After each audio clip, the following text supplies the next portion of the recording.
5 seconds.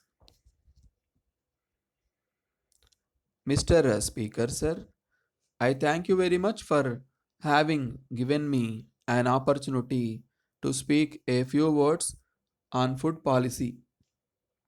I wanted honorable members to take as much time as possible to discuss this most important matter.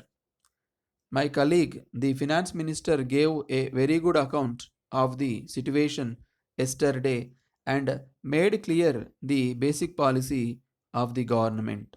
He spoke with authority since he has a great deal to do with the subject. Yet, I want to say a few words because recently there has been some confusion in the public mind and many things have been said which appears to me to have no justification at all. I wish to clear the confusion as far as possible. The Honorable Minister who asked me earlier in this session whether there would be a debate on food policy was probably under the impression that some big changes were under consideration. As a matter of fact, a change in policy was neither intended nor suggested. Certain minor changes are certainly contemplated, but they have nothing to do with the basic policy that the government has attempted to follow in future. I am sure the House will realize that during the last few years, the Food Ministry has had to face very difficult problems. The government and the cabinet have, of course, shared to some extent in carrying the burdens of the food ministry. I am not denying that we have made mistakes, but we have also endeavored to profit by them. It must be conceded that the food situation in the country, which was difficult for a long time, has now considerably eased, although other factors have contributed to the improvement. I think we are justified in saying that the present favorable situation is to some extent the result of government policy also. In this connection, I would like to pay my tributes to my colleague, the food minister, who has approached the very difficult and complicated subject of food with an energy and an awareness which I think have produced certain positive results all over the country. In a debate of this kind, it is natural that honorable members should be more concerned with the situation in their particular state or area, and it is right that they should do so.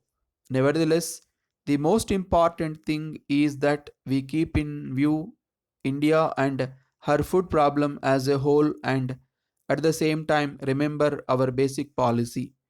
It is open to the House to discuss our basic policy, but in so far as the government is concerned, there has been no occasion of effect any change in it, and as far as we can see, no such occasion is likely to arise. I can only add that our basic approach will remain unchanged even though the food position is much brighter. The finance minister pointed out the close relationship between the food question and planning. But in regard to the supply of food and other necessities of life, it is not enough merely to see that there is fair distribution or that people do not prosper at the cost of others.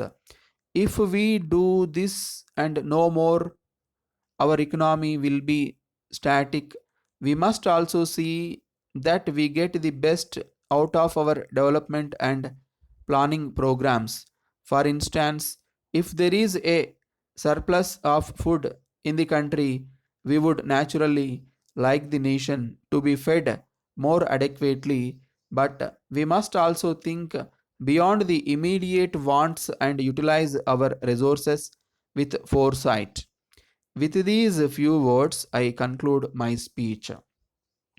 Letter from Messrs. George Brown and Company, Bombay, to Messrs. National Company Limited, Bangalore. Dear sirs, we thank you very much for your letter dated 10th instant, giving details of the land which you propose to sell to our company. As you are aware, we are the leading company in this part of the country engaged in the manufacture of latest designs of household furniture. We have got several branches all over the country and in some of the foreign countries also. We intend to expand our business activities in India and in other countries. With this in view, we are on the lookout for a suitable land in the important business area of your city for locating our showroom. We see from your letter that the land you propose to sell is situated in Mahatma Gandhi Road and is acceptable to us. Our engineer will be visiting Bangalore in the course of the next few days for the purpose of valuation of the property. As you are aware, any proposal for the purchase of a property by our company has to be placed before our board of directors for its approval. The next meeting of the board is fixed for 21st of next month, by which time we hope to be able to take a decision in the matter. The decision taken by our board will be duly communicated to you immediately thereafter. Yours faithfully,